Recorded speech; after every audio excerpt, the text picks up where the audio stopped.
Today, we're diving into a story that grabs you right from the title. He was paid to forget his mother. It's a look at a world where memories are just another thing you can get rid of, all for a price. And it all starts with one tiny choice. Here we go. This is the line that kicks everything off. It's so simple, so direct, and it just drops us right into this world where a memory is just a piece of data you can drag to the trash. So what was this first, unimportant memory? You know, it was just the taste of hot tea from a little stall near his office. The steam, the clink of the glass, that momentary warmth. The technician gives a nod, a light blinks on a screen, and poof, it's gone. Arjun feels nothing. Absolutely nothing. And hey, that's exactly what the company promised. Now check out the language they use here. Nobody's calling it memory deletion. Oh no.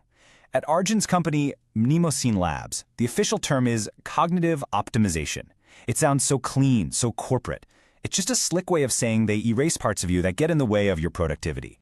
So let's talk about this cognitive optimization. How did it actually work out for Arjun?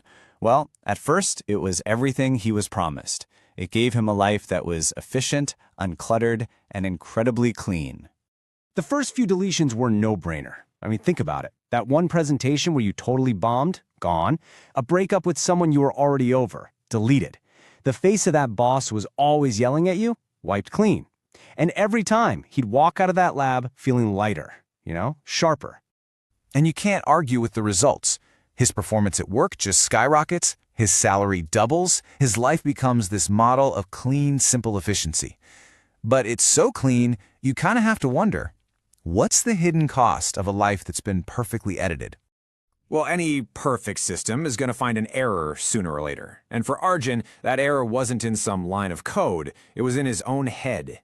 One day, an alert pops up. Just this, status red.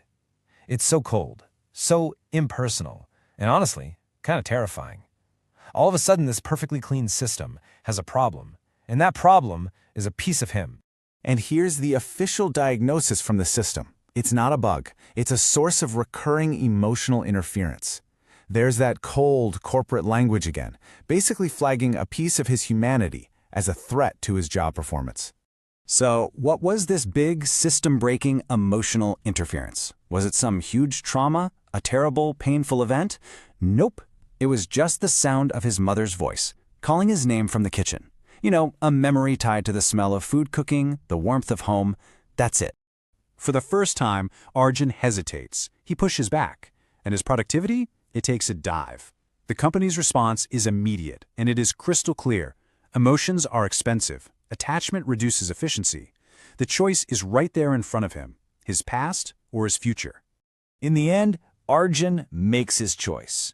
He goes back. He sits down in that cold white chair, and he gets ready to make the one deletion that changes everything. The technician asks him one last time. Final confirmation? Just 2 words, but those 2 words are holding his entire life story. He nods. The screen flashes a final prompt. And look at what it says.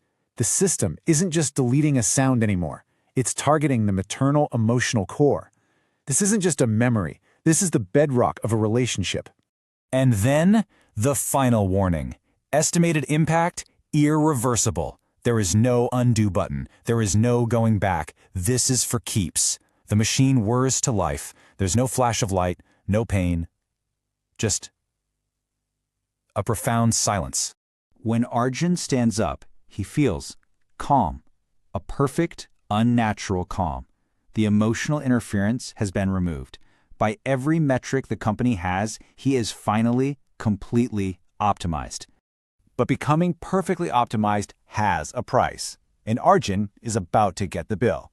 Because the story doesn't end in that sterile white room. It follows him home.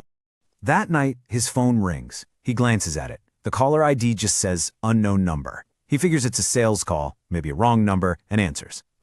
There's a short silence on the line, and then a woman's voice, a little hesitant, says, "I think I used to be important to you?"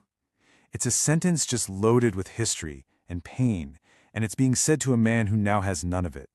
And here's the thing, his mind is a total blank. He genuinely has no idea who this person is. He can't picture her, but his body remembers something.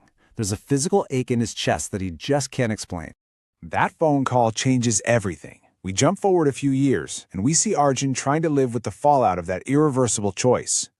So what does he do? He quits that high-paying job for starters, gets as far away from Mnemosyne Labs as he can, and he starts this strange new hobby. He begins recording the voices of strangers on the street, old women, young kids, just random people. He doesn't even know why he's doing it. And then one day, he's listening back to a random recording, and he just starts to cry. He has no idea why. And that's the breakthrough, isn't it? His conscious mind, his optimized mind, has no clue what's happening, but something deeper inside him, you could call it his heart, it recognizes the echo of what he lost. And that leaves us with this really powerful idea at the end, that maybe the things that make us who we are aren't just bits of data stored in our brains. Maybe our connections, our love, our history, maybe that stuff lives somewhere deeper, in a place no machine can ever get to. So I'll leave you with this. What really defines a memory? Is it the fact you can recall perfectly, or is it the feeling that you can never quite forget?